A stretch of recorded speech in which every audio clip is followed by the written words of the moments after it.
Di awal film memperlihatkan sepasang suami istri yang sedang mengobrol di dalam rumah. Diberitahu kalau si suami bernama Liu Kang yang merupakan mantan pembunuh bayaran terbaik di Korea Selatan. Semenjak menikah dengan istrinya, Liu Kang memilih untuk pensiun karena ia ingin hidup normal seperti orang pada umumnya. Di sini si istri mengatakan kalau besok ia akan berlibur ke sebuah pulau bersama dengan temannya dan apakah Liu Kang mau ikut. Liu Kang menjawab tidak karena dirinya sedang ingin beristirahat di rumah. Alhasil si istri meminta tolong agar Liu Kang mau menjaga anak temannya selama mereka berlibur. Awalnya Liu Kang menolak karena ia kira anak yang dimaksud masih sangat bocil. Namun si istri menjelaskan kalau anak temannya itu sudah remaja dan merupakan seorang mahasiswa. Akhirnya Liu Kang setuju dengan permintaan istrinya karena jika tidak si istri juga pasti jamedud.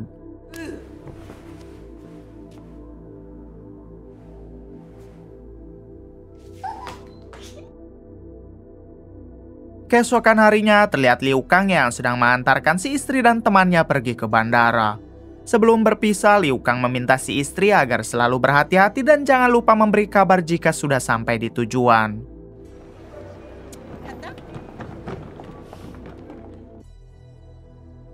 Setelah itu, barulah Liu Kang menjemput anak teman istrinya yang diketahui bernama Mona.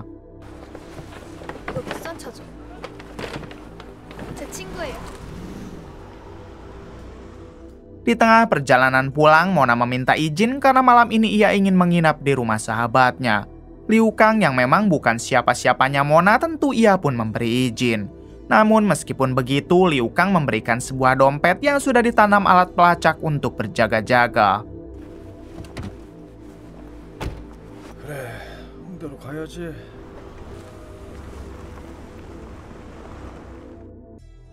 Beberapa jam kemudian, tepat pada jam 1 malam, terlihat Liu Kang yang sedang enak tidur. Namun tiba-tiba ia dihubungi oleh Mona yang meminta bantuan kepada Liu Kang. Dan cepat Liu Kang langsung bangun lalu pergi ke tempat Mona berada. Setibanya di sana, ternyata Mona hanya mengeprank Liu Kang untuk mengetes seberapa peduli Liu Kang kepada dirinya. Tentu Liu Kang menjadi kecewa karena merasa telah dipermainkan.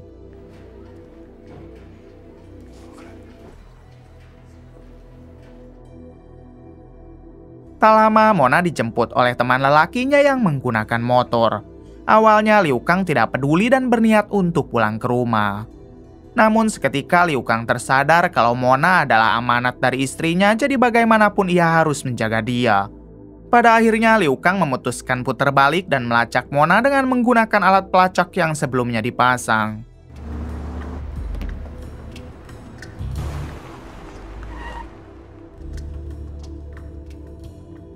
Setibanya di sana, Liu Kang melihat Mona yang hendak diperkios oleh teman-teman begundalnya hingga inilah yang terjadi.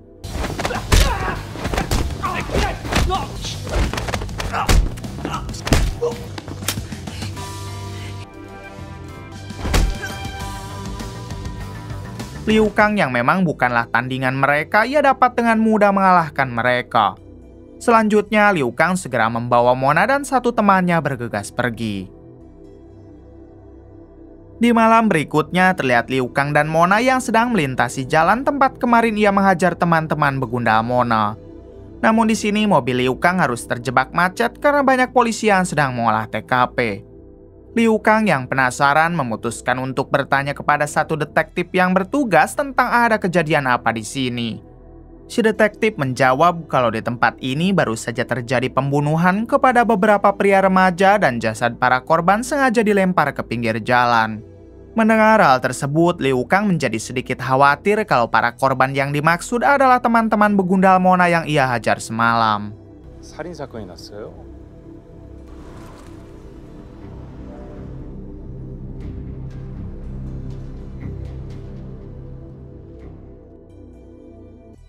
Pagi harinya, Liu Kang tiba-tiba didatangi oleh detektif semalam.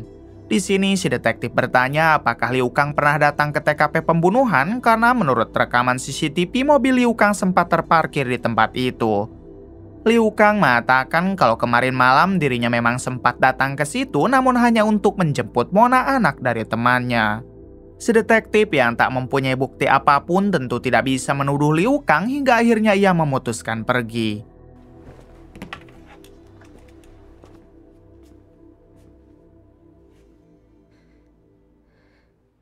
Selang beberapa saat, Liu Kang dihubungi oleh nomor tak dikenal dan saat diangkat ternyata itu adalah teman Mona yang bernama Kiara.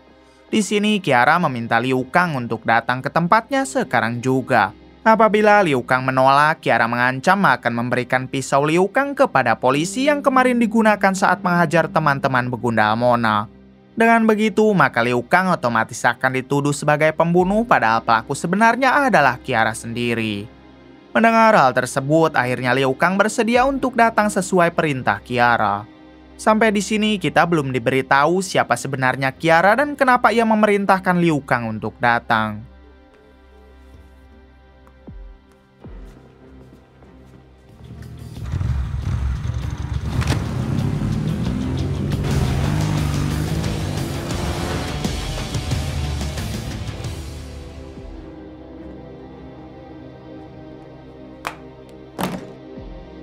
Setibanya di sana, Liu Kang langsung meminta pisaunya untuk dikembalikan.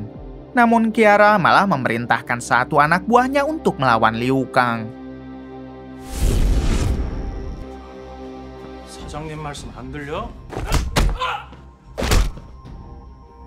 Beruntung hanya dengan beberapa kali pukulan Liu Kang dapat menumbangkan lawannya itu.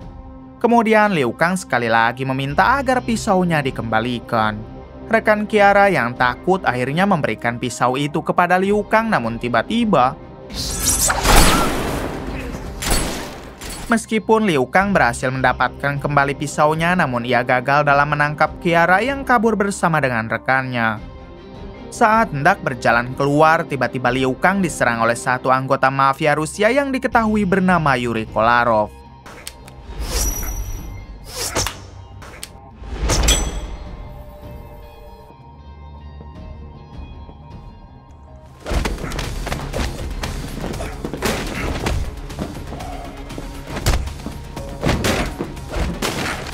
Perduelan itu berlangsung cukup lama namun pada akhirnya Liu Kang dapat membuat Yuri tidak berdaya. Setelah itu Liu Kang langsung pergi meninggalkan tempat tersebut.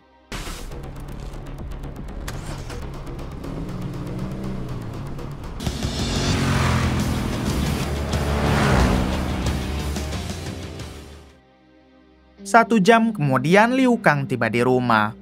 Di sini ia dibuat panik ketika melihat ada jejak kaki ditambah Mona juga telah menghilang. Liu Kang mencoba melihat rekaman CCTV namun sayang CCTV itu telah dirusak. Akhirnya Liu Kang berasumsi kalau ini semua pasti adalah jebakan dari Kiara.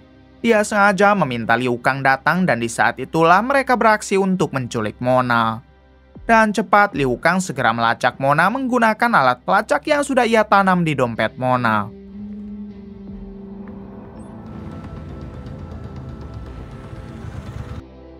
Setibanya di sana, Liu Kang tidak menemukan Mona dan hanya ada Kiara saja karena alat pelacaknya sudah Kiara ambil.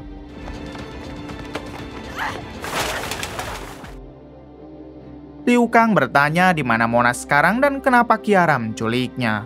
Awalnya Kiara tidak mau mengaku namun setelah diancam akan dihabisi, ia pun mengatakan kalau Mona berada di hotel yang ada di ujung jalan dan akan dijual kepada mafia Rusia. Kiara sama sekali tidak pernah menculik Mona karena itu semua adalah kemauan ibu kandung Mona sendiri. Jelas Liu Kang tidak percaya karena mana mungkin ibu Mona menjual putrinya. Lalu Liu Kang pergi ke hotel yang dimaksud untuk mencari para mafia Rusia itu.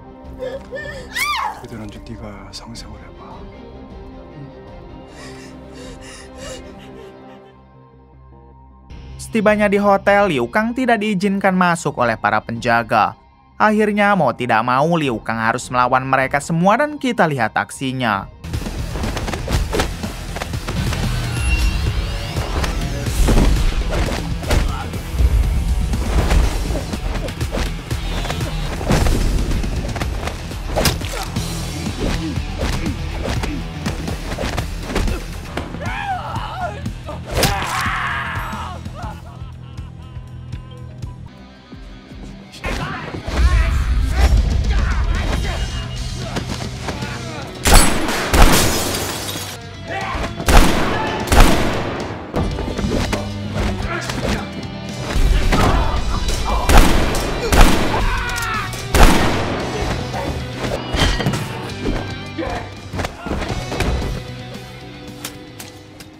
Setelah berhasil menghabisi sebagian dari mereka, kini hanya tinggal tersisa 3 orang.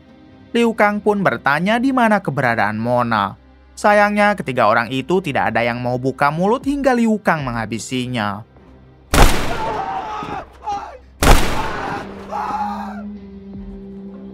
근데 저 진짜 몰라요. 정말이에요. Tak lama datanglah Yuri, si mafia Rusia yang mengatakan kalau Mona sudah berada di pelabuhan untuk dikirim ke Rusia. Jika Liu Kang ingin mengejarnya, maka ia harus mengalahkan dulu Yuri. Dengan senang hati, Liu Kang menerima tantangan Yuri, lalu terjadilah perduelan di antara mereka.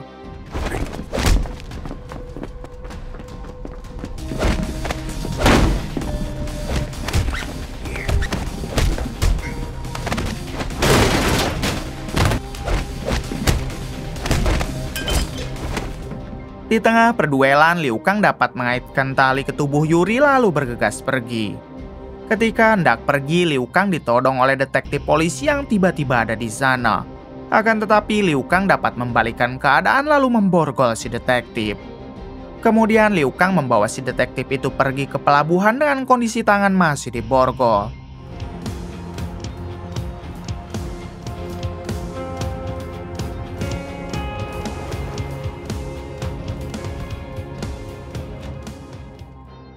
Setibanya di pelabuhan, Liu Kang melihat Mona sudah berada di dalam mobil warna hitam dan akan segera naik ke dalam kapal.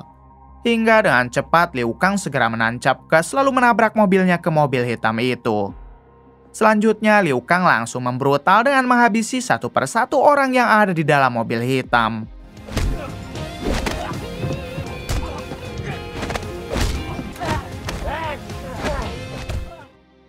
Setelah berhasil menghabisi mereka, Liu Kang segera membawa Mona keluar. Namun tiba-tiba ada satu mobil kuning datang yang langsung menabrak ke arah Liu Kang beserta Mona.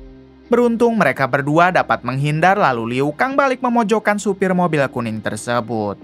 Rupanya si supir ini adalah antek-anteknya Yuri, si anggota mafia Rusia. Di sini Liu Kang langsung menodong si supir sambil bertanya siapakah dalang dari perdagangan manusia ini. Akan tetapi si supir tidak mau memberitahu dan malah berkata kasar kepada Liu Kang. Alhasil Liu Kang langsung menghabisi si supir tersebut.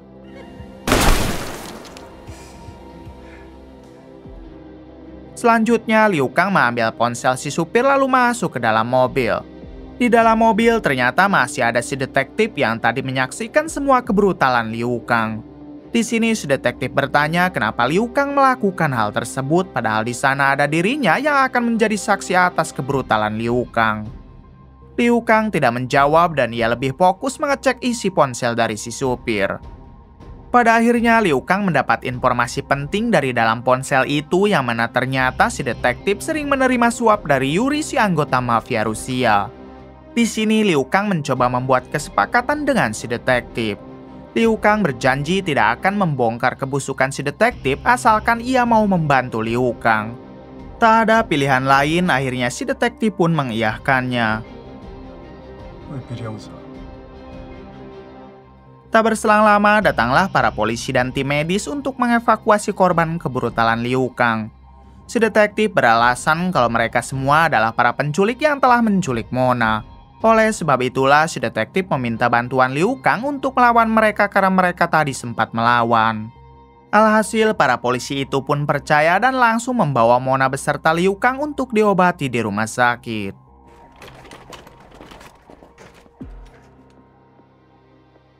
Keesokan harinya terlihat Mona yang masih dirawat di rumah sakit sedangkan Liu Kang sudah sehat kembali. Tak berselang lama datanglah si detektif lalu bertanya apakah kesepakatan mereka kemarin sudah selesai. Liu Kang menjawab belum sampai dirinya berhasil menghabisi dalang di balik perdagangan manusia itu. Si detektif bertanya kenapa Liu Kang harus capek-capek melakukannya, bukankah Mona sudah selamat? Liu Kang menjelaskan kalau dulu dirinya merupakan pembunuh bayaran yang hampir setiap hari menghabisi orang. Jadi semua ini ia lakukan bukan sebatas karena Mona, melainkan ingin menebus dosa-dosanya di masa lalu. 부탁을 받고 시체를 빼돌리러. 그래서 진술 받으러 온 거야? Kemudian si detektif bersumpah kalau dirinya tidak tahu secara pasti siapa dalangnya. Sebab selama ini yang selalu memberikan uang suap kepada si detektif adalah Yuri. Liu Kang tak mau tahu jika si detektif tidak ingin bukti kebusukannya disebar, maka si detektif harus mencari informasi terkait siapa dalang dari bisnis perdagangan manusia itu. Sore harinya, Liu Kang mendatangi toko senjata langganannya untuk mencari senjata sniper M200. Mendengar hal itu, si penjual bertanya untuk apakah Liu Kang mencari senjata tersebut, bukankah dia sudah pensiun. Liu Kang menjawab ada satu masalah kecil yang harus ia selesaikan. Namun karena senjata yang diinginkan Liu Kang belum ada, si penjual pun meminta Liu Kang untuk kembali lagi pada besok siang. 라이플 소음기도. 야. Sepulangnya dari toko senjata, Liu Kang dihubungi oleh si detektif. Di sini si detektif mengatakan kalau dirinya belum berhasil menemukan dalang dari perdagangan manusia tersebut. Namun si detektif telah menemukan satu nama yang sering berpartner dengan Yuri dan dia bernama Samsul. Jadi sebaiknya Liu Kang datang saja kepada Samsul yang sekarang sedang berada di tempat karaoke. 1 jam kemudian ini dia Samsul yang kala itu sedang memarahi anak buahnya. Samsul marah karena si anak buah telah gagal menculik gadis-gadis untuk distorkan kepada bosnya. Tak lama Samsul dan 2 anak buahnya yang lain memutuskan untuk pergi dari sana. Namun baru saja beberapa langkah ternyata Liu Kang langsung melesatkan tembakan. Liu Kang berhasil menghabisi 2 anak buah Samsul serta membuat Samsul tidak berdaya. Lalu Liu Kang bertanya siapakah dalang di balik semua bisnis perdagangan manusia ini. Samsul yang berharap diampuni, ia pun mengatakan kalau dalang atau bos mereka adalah sang hakim agung. Sontak Liu Kang terkejut karena ia pikir dalangnya merupakan mafia Rusia. Kemudian Liu Kang meminta Samsul agar menjelaskan bagaimana cara mereka bekerja dan kemanakah semua wanita itu dijual. Samsul menjawab kalau mereka semua menculiknya secara langsung atau menipu gadis dengan ditawari pekerjaan bagus. Setelah semua gadis terkumpul, si hakim agung akan mengirim mereka semua ke Rusia untuk dijadikan kupu-kupu subuh. Setelah mengetahui informasi itu, Liu Kang berterima kasih dan sambil tertawa inilah yang terjadi. Selanjutnya, Liu Kang menghubungi petugas kebersihan mayat langganannya dulu ketika masih aktif menjadi pembunuh bayaran. Liu Kang memerintahkan mereka untuk membersihkan semua jasad yang ada di tempat ini. Keesokan harinya, Liu Kang kembali mendatangi toko senjata untuk mengambil senjata sniper yang telah ia pesan. Terlihat di sana si penjual yang sudah menyiapkannya lalu merakitkan senjata tersebut untuk Liu Kang. Sebelum pergi, terlebih dulu Liu Kang mengetes senjata barunya itu. Setelah dirasa mantap, Liu Kang berterima kasih lalu membayar senjata tersebut. Selang beberapa saat, Liu Kang menghubungi si detektif. Di sini Liu Kang bertanya apakah si detektif tahu di mana kediaman sang hakim agung. Si detektif pun memberikan alamat lengkapnya hingga Liu Kang bergegas pergi ke sana. 2 jam kemudian ini dia si hakim agung yang kala itu sedang mengadakan pesta di rumah. Tak lama datanglah 2 anak buah si hakim sambil membawa gadis muda baru. Terlihat si hakim yang begitu senang karena ia ingin mencobanya dulu sebelum si gadis dikirim ke Rusia. Di waktu yang sama rupanya Liu Kang sudah berada di luar dan langsung menghabisi satu persatu penjaga dengan menggunakan senjata barunya.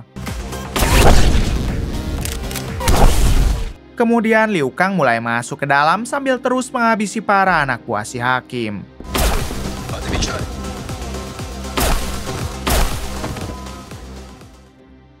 Di ruangan lain terlihat ada Yuri, si anggota mafia Rusia. Rupanya Yuri ini adalah tangan kanan si hakim agung yang memberikannya koneksi kepada para mafia Rusia. Di sini Yuri mulai merasa curiga karena beberapa anak buahnya tidak merespon saat dipanggil melalui radio HT. Dan cepat Yuri pergi ke ruangan depan lalu bertempur dengan Liu Kang.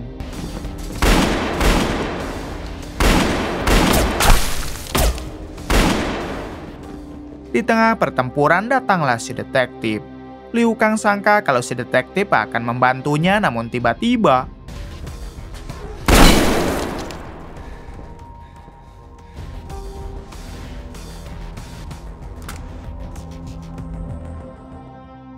kemudian si detektif Yuri dan yang lain membawa Liu Kang ke hadapan si hakim. Di sini si hakim sempat memuji keberanian dan kehebatan Liu Kang, namun sampai kapanpun Liu Kang tidak akan mampu melawannya.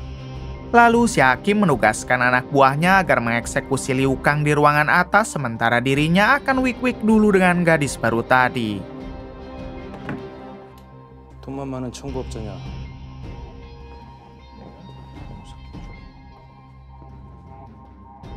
Setibanya di ruangan atas, tadi sangka Liu Kang masih bisa berontak lalu menghajar si detektif dan juga yang lainnya.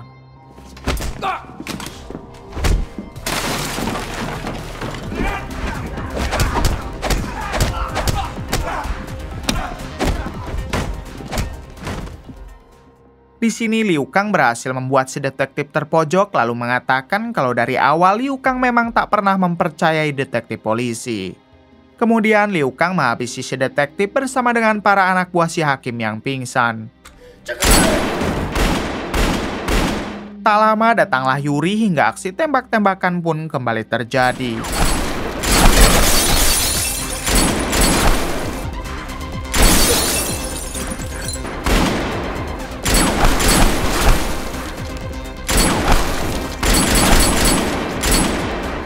Selanjutnya mereka melanjutkan perduelan dengan tangan kosong dan kita lihat aksinya.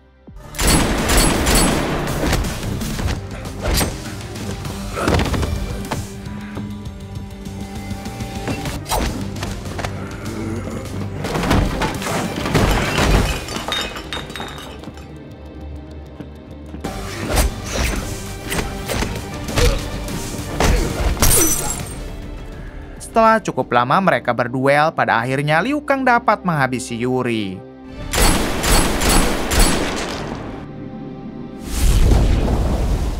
Kemudian Liu Kang mendatangi si hakim agung di dalam kamarnya.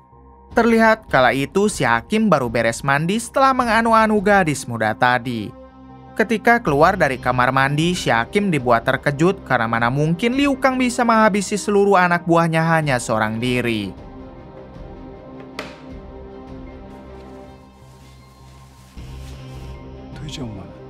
Alhasil si hakim memohon agar Liu Kang tidak menghabisinya. Si hakim berjanji akan melindungi Liu Kang dari segala perbuatan kriminalnya di negara Korea. Liu Kang akan menjadi kebal hukum selama dirinya menjabat sebagai hakim agung. Sayangnya Liu Kang menolak karena saat ini dirinya sudah tobat dan tidak akan pernah lagi melakukan kriminal.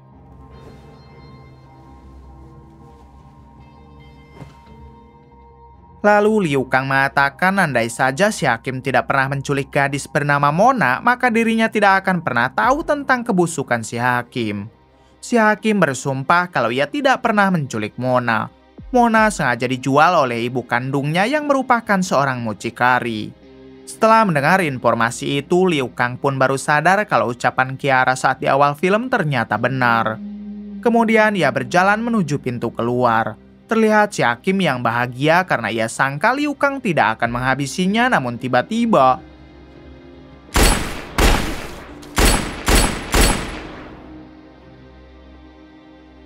keesokan harinya terlihat istri Liu Kang dan ibunya Mona alias si mucikari yang masih liburan. Istri Liu Kang sama sekali tidak mengetahui kalau ibu Mona adalah orang keji yang tega menjual anaknya sendiri hanya demi uang. Di waktu yang sama, tiba-tiba ibu Mona mendapat panggilan dari si hakim dan ia segera masuk ke dalam mobil. Namun ternyata di dalam mobil itu sudah ada Liu Kang sambil menodongkan senjata. Rupanya yang menghubungi Ibu Mona menggunakan ponsel si hakim adalah Liu Kang. Liu Kang meminta Ibu Mona untuk menjalankan mobilnya.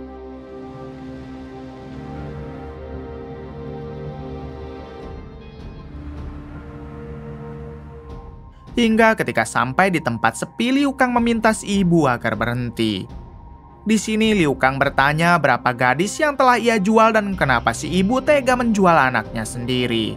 Si ibu menjawab kalau itu bukan urusan Liu Kang, jadi Liu Kang tidak usah ikut campur. Liu Kang menjelaskan jika dirinya sedang membasmi kejahatan sebagai penebus dosa di masa lalu. Jadi Liu Kang akan menghabisi siapapun yang menurutnya orang jahat termasuk ibunya Mona.